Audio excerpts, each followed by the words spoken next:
Okay, today is August 18th, 2020, wrapping up the day in sports. The Mets actually swung the bats well today. Surprise, surprise. Robinson Cano, 2 home runs. Pete Alonso, 2 home runs. Pete Alonso, after a dreadful series in Philadelphia, had a good day today in Miami. The Mets need him to hit. There's been no player that's been more disappointing than Pete Alonso. Wilson Ramos is old. Jeff McNeil's had a lot of bad luck, and he looks banged up. Perhaps the Mets should think about putting him on the injured list. He didn't look good today. He didn't look like he was getting around well, and they had him at the DH spot. The Mets just try. I don't get the Mets. I just don't get the Mets. The Yankees have Aaron Judge on the disabled list right now, and he's itching to come back. Says he shouldn't have been put on the disabled list, but the Yankees put him on the disabled list out of precaution. The Mets. Please don't get hurt. Please don't get hurt. Pretty please. Oh, fuck! Now he's lost for the season. That seems to be how the Mets medical staff works. God, they need someone. And the Stevie Cohen deal, Jeff Wilpon doesn't want Steve Cohen to buy the team. That means even more reason why Steve Cohen needs to buy this fucking team. But it was a sloppy game in Miami. They won 11-4, but it really wasn't a good game. The Marlins sucked. The umpires sucked. The Mets really didn't play well. They just got lucky. Chase and Shreve pitched well. Franklin Killamay had 2 good innings. Ran out of gas completely in the dirt inning, but they wanted to get him to fucking save. So he loads the bases, allows 2 runs, and is on fucking fumes in the 9th inning. I guess he's going back to Brooklyn because he can't pitch for at least 5 days. And if they need extra relief, what the fuck are you going to do with him who can't pitch here for 5 days? The Mets, he'd be the typical guy that would be on the Syracuse shuttle this year if there was a regular season, normal season. Oh, well, but the Mets got the win. And I put $10 on the Marlins today. That means I'm going to have to put $10 on the Marlins tomorrow.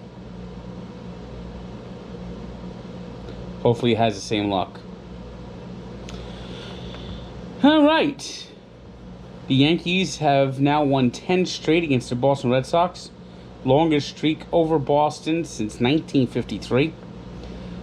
Luke Voit homered. Aroldis Chapman came back a little shaky in the 9th inning off his COVID injury, his COVID diagnosis, but now it looks like he's back in shape. LeMahieu was on the disabled list. Judge should be coming back soon.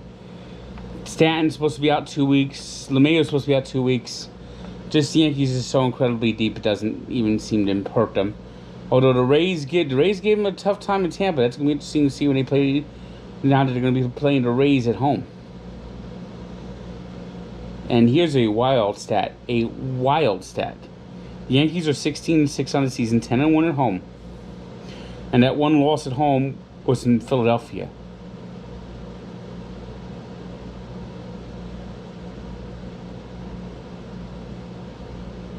Anyway, the Red Sox, 9 straight losses now. And the Red Sox have 6 wins. The Yankees this year have 7 wins against the Red Sox. I guess you could call them the Boston Dead Sox. 2 years from winning 108 games in the World Series. This team has plunged quickly.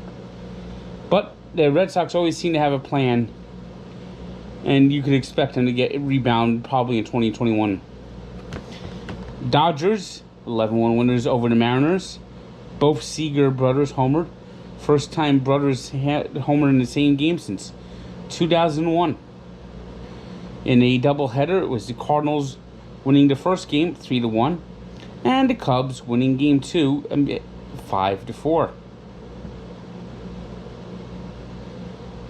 So the Cardinals got a split. Cardinals playing well.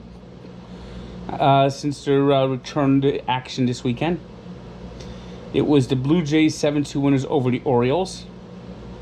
Braves rallied in the ninth inning. Dansby Swanson a 2-run homer with 2 outs to beat the Nationals 7-6. It was the White Sox 7-2 winners over the Tigers. It was the Twins 4-1 winners over the Royals. Padres pummeled the Rangers 14-4.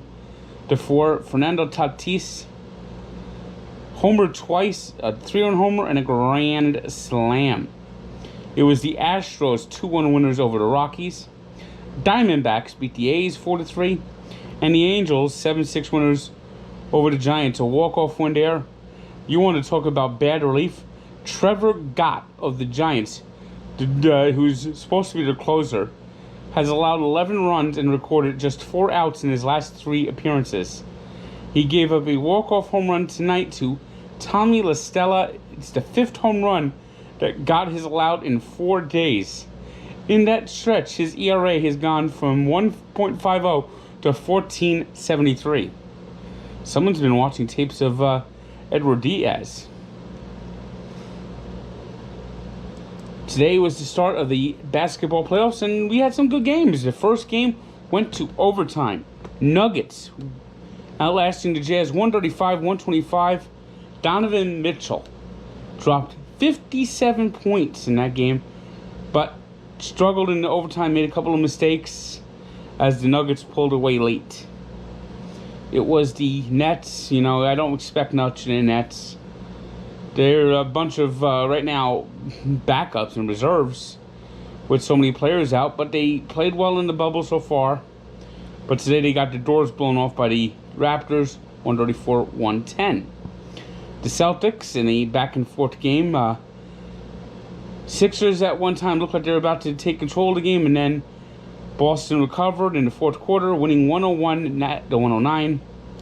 And in the final game, the Clippers beat the Mavericks 118-110, despite Luka Doncic breaking the NBA record, scoring 42 points in his playoff debut. 21 years old, he scored 42 points with 7 rebounds and 9 assists. Luka Doncic is on his way to becoming a superstar. This is just not the Mavericks year, though. The Clippers are... I once joked that the world will come to an end if the Clippers win the NBA championship. I pretty much think the world has come to an end in 2020, the way everything is crashed and burned. I'm fucking Nostradamus.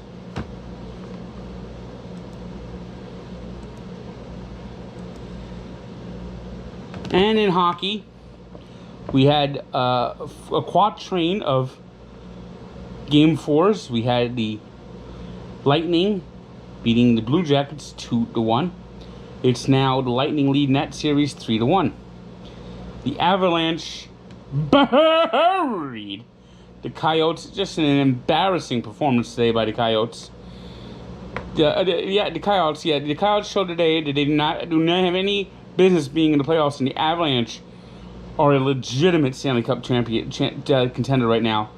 Final score that one 7-1. Colorado leads the series 3-1.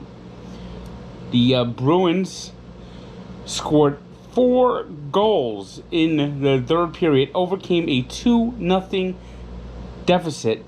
In fact, the Hurricanes scored with the pulling the man and having the extra skater on the ice with just under 2 minutes left. That was their first shot of the third period. Final score: Boston 4, Carolina 3. They now lead that series 3-1. And the defending champions are fighting back. They lost their first 2 games, and now they've won 2 games in 24 hours. Blues over the Canucks in Game 4, 3-1. That series is even at 2 games apiece. So we are now in full swing. NFL is in training camp. NBA playoffs underway. NHL playoffs underway. Baseball season getting ready for the stretched run as we teams getting ready to the halfway point. What a fucked up year baseball is having. Fucked up year. It is fucked up. Everything is fucked up. Everything is fucked up. That's the way it goes in 2020.